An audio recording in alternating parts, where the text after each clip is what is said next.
Toshi கரெக்டா ஹீரோவை குத்த போற நேரம் அங்க ஜூயின் வந்துடுறா. வந்து ஜூயினும் நீங்க ரெண்டு பேரும் இங்க என்ன பண்றீங்கன்னு விசாரிக்கிறா.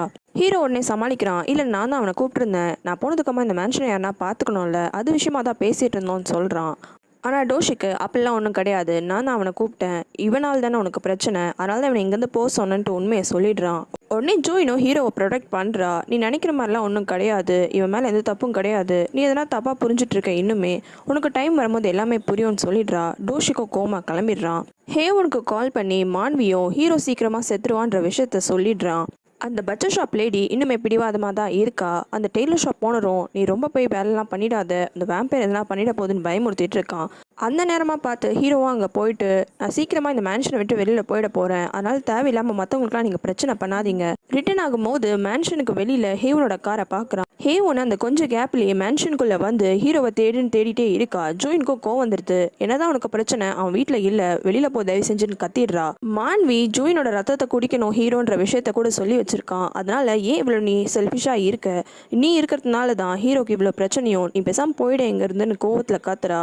அப்போ ஜூயினும் என்னெல்லாம் பிரச்சனை கிடையாது, ஹீரோக்கு ரொம்ப பிடிச்சதே இந்த மேன்ஷன் தான், ஆனால் நீ தான் இந்த மேன்ஷன் வேணும்ன்ட்டு அவனுக்கு ரொம்ப தொலை கொடுத்துட்டே இருக்க, அதனால பிரச்சனை ஃபுல்லாகவே நீ தான் திட்டிடுறா. அந்த நேரம் பார்த்து ஹீரோ வந்துடுறான். ஹீரோ கிட்டேயும் போயிட்டு தயவு செஞ்சு நீ மனுஷன் ஆயிடு, ஜூயினோட ரத்தத்தை தானே குடிக்கணும், அவளோட ரத்தத்தை நீ குடிச்சிரு, உயிரோட இருன்னு கெஞ்சி கேட்குறா.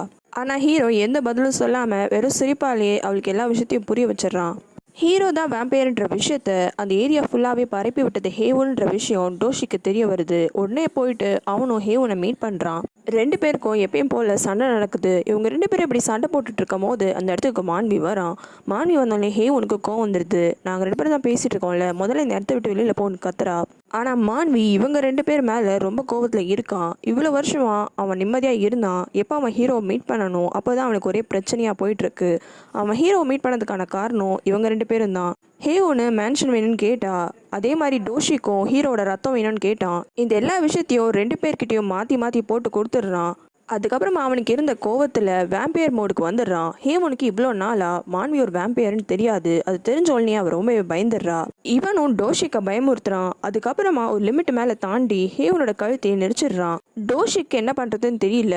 மான்வி சொன்ன ஐடியாவை வச்சு அந்த கத்தி எடுத்து மான்வியோட நெஞ்சில் குத்திடுறான்.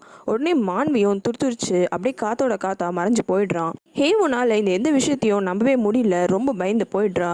அப்போ டோஷிக்கும் சும்மா இல்லாமல் இவனுக்கும் ஹீரோக்கும் எந்த டிஃப்ரென்ஸும் கிடையாதுன்னு வேற சொல்லிடுறான். இந்த ஒரு விஷயம் ஹேவோனை ரொம்பவே பாதிச்சிருது. திரும்பியும் அவன் போயிடலான்னு முடிவு பண்ணிடுறா. அந்த ப்ராஜெக்டும் வேணான்னு கேன்சல் வேற பண்ணிடுறா.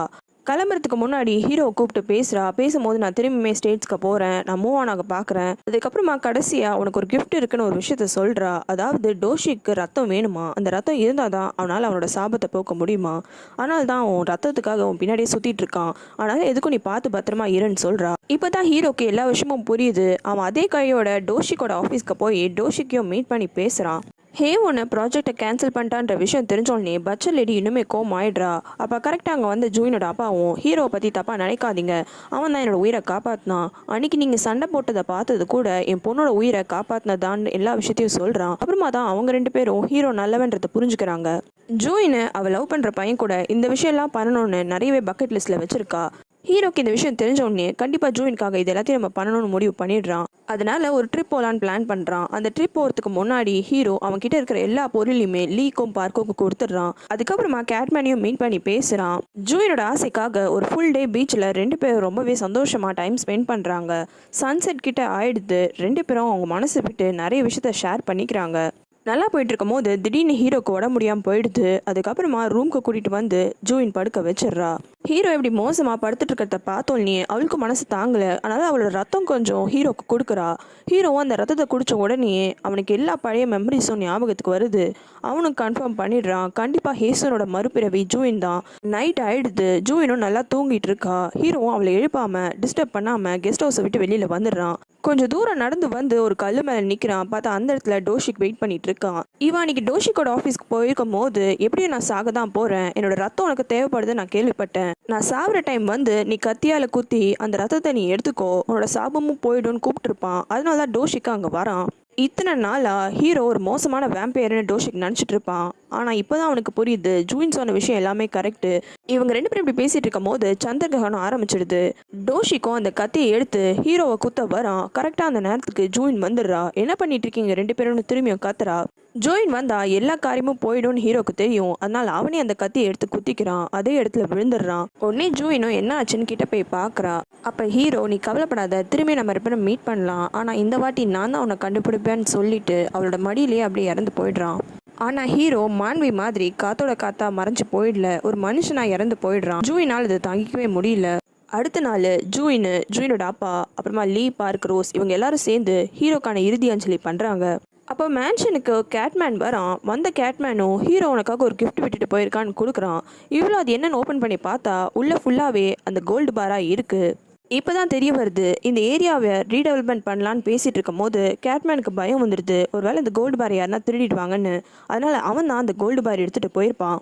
ஹீரோ கிட்ட ஒரு பாயிண்ட்ல இந்த விஷயத்த சொல்லியிருப்பான். ஆனால் ஹீரோ எங்கே நீ வச்சிருக்கன்ற விஷயத்த என்கிட்ட சொல்லாத, நான் உன்கிட்ட சொல்கிறேன், அப்போ அந்த நேரமாக நீ கொண்டு வந்து ஜோயின்ட்ட கொடுத்துருன்னு சொல்லியிருப்பான். அதனால கேட்மேனும் இப்போ கொண்டு வந்து ஜோயின்ட்ட கொடுக்குறான். ஹீரோ போனதுக்கப்புறமா அவன்கிட்ட கொண்டு வந்து கொடுக்க சொன்னான். காரணம் அவன் இருக்கும் போது ஒரு வேளை அவங்க ரெண்டு பேருக்கு நடுவில் இருக்க கடன் போயிடுச்சுன்னா அவனால் திரும்பியும் இந்த மேன்ஷனுக்குள்ளே வர முடியாது. அதனால தான் அவன் போனதுக்கப்புறமா இந்த காசை கொடுத்து அவனோட கடனை அடைக்க சொன்னான்னு சொல்கிறான். இந்த கோல்டு பார் எல்லாமே ஜூயினுக்கு மட்டும் இல்லை, லீ, பார்க் எல்லாருமே அவங்க லைஃப்பை டெவலப் பண்ணுறதுக்கு யூஸ் பண்ணிக்கிறாங்க. பார்க்கோட ஹோட்டல் ஷாப் இப்போ ரொம்பவே ஃபேமஸ் ஆயிடுச்சு. நிறைய பேர் அவனோட ஹோட்டலுக்கு வந்து சாப்பிட்றாங்க.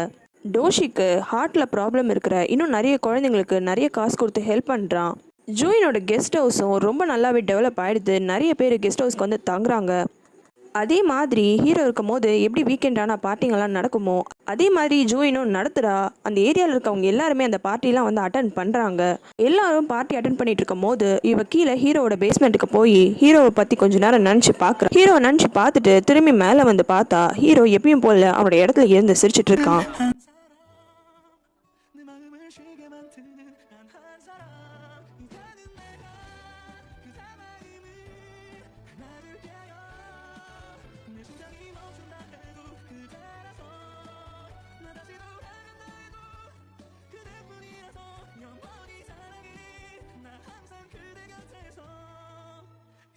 மறக்காம ரெட் லோட்டஸ் தமிழ் சேனலுக்கு சப்ஸ்கிரைப் பண்ணுங்க. உங்களுக்கு வேற சீரிஸ் பார்க்கணும்னா கமெண்ட்ல சொல்லுங்க.